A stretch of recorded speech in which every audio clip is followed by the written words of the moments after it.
পিকু, তাড়াতাড়ি ওঠ বাবা, স্কুলে যেতে হবে। 6:30 বেজে গেল।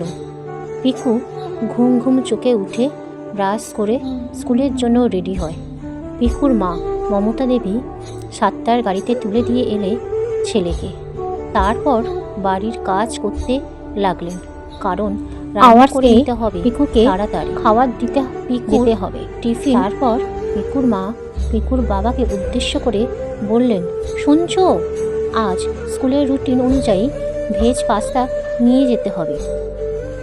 বাড়িতে পাস্তা নেই, তুমি অফিস বেরোনোর আগে আমাকে পাস্তা এনে দেবে। বাড়িতে পাস্তা নেই, শেষ হয়ে গেছে। আর অন্য খাবার নিয়ে গেলে স্কুলের ম্যাডাম বকবেন। পিকুর বাবা খানিকটা বিরক্ত হয়ে বললেন, আগে থেকে বলতে পারো না? অফিস বেরোনোর সময় যত ঝামেলা। তুমি ঘরে থাকো, তুমি আর কি বুঝবে? বাসটা মিস করলে অফিসে ঢুকতে দেরি হয়ে যাবে, আবার শুনতে হবে বসের কত কথা। এই কথা বলার পরেও পিকুর বাবা দ্রুত গিয়ে পাস্তা এনে দেয়। তারপর পিকুর মা রান্না সেরে হাঁটা 10 মিনিটের পথে ছেলের স্কুলে গিয়ে ছেলেকে টিফিনটা দিয়ে আসেন। তারপর মমতা দেবী হাতের সব কাজ সেরে রাখছেন, কারণ ছেলে 1টার সময় স্কুল থেকে ফিরলে তাকে নিয়ে যেতে হবে সাঁতারের ক্লাসে। সেই মতো ছেলেকে বাড়ি নিয়ে এসে যাই হোক দুটো খাইয়ে দিয়ে ছেলেকে নিয়ে ছুটলেন সাঁতারের ক্লাসে। সেখান থেকে ফেরার পর একটু বসতে না বসতেই পিকুর অঙ্কের স্যার চলে আসেন। কোথায় পিকু, চলে আয়, আগামীকাল অঙ্কগুলো ঠিক করে করতে পারিসনি, আজ আবার ওই অঙ্কগুলো করতে হবে, তাড়াতাড়ি আয়। তারপর পিকু অঙ্ক স্যারের কাছে টানা 1 ঘন্টা অঙ্ক করল। সন্ধ্যায় টিফিন খেয়ে বসলো স্কুলের হোমওয়ার্ক করতে। তারপর স্কুলের হোমওয়ার্ক, টিউশনের পড়া, স্কুলের পড়া সব কমপ্লিট করতে করতে রাত হয়ে গেল। রাতে যখন খাবার টেবিলে বসলো তখন পিকু খুব ক্লান্ত। যাই হোক, দুটা মুখে মুজে ক্লান্ত শরীর নিয়েই শুতে চলে গেল।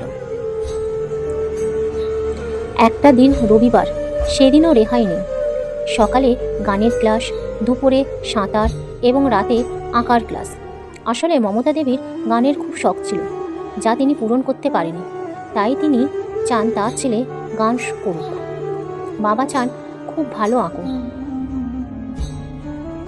আর শরীর ফিট রাখার জন্য সাঁতার শিখতেই হয়, আর সঙ্গে পড়াশোনা তো খুব ভালো করতেই হবে।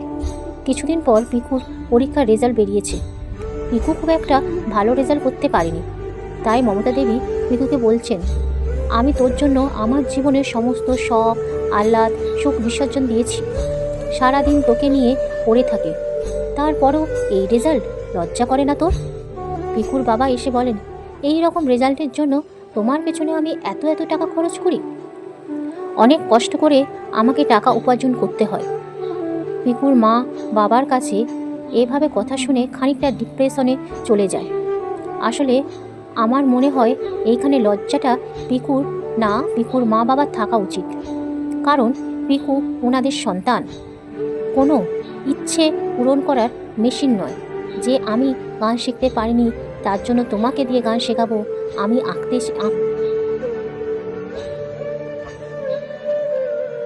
আঁকা শিখতে পারিনি তার মানে তোমাকে দিয়ে আঁকা শেখাবো। আসলে এখনকার মা বাবারা এটা বোঝে না। যার 5 কিলো ওজন নেওয়ার ক্ষমতা আছে, তাকে যদি 20 কিলো ওজন চাপিয়ে দেওয়া হয় তাহলে সেটা পারবে না। আমি এই সব মা বাবাকে অনুরোধ করব, দয়া করে আপনারা নিজের সন্তানের শৈশবটাকে এভাবে কেড়ে নেবেন না। তাকেও শৈশবটাকে উপভোগ করতে দিন, কারণ একবার শৈশব জীবন কেটে গেলে আর কোনো দিন ওই শৈশব জীবন পাবে না। আপনাদের কি মতামত অবশ্যই কমেন্ট করে জানাতে ভুলবেন না। ভালো থাকবেন।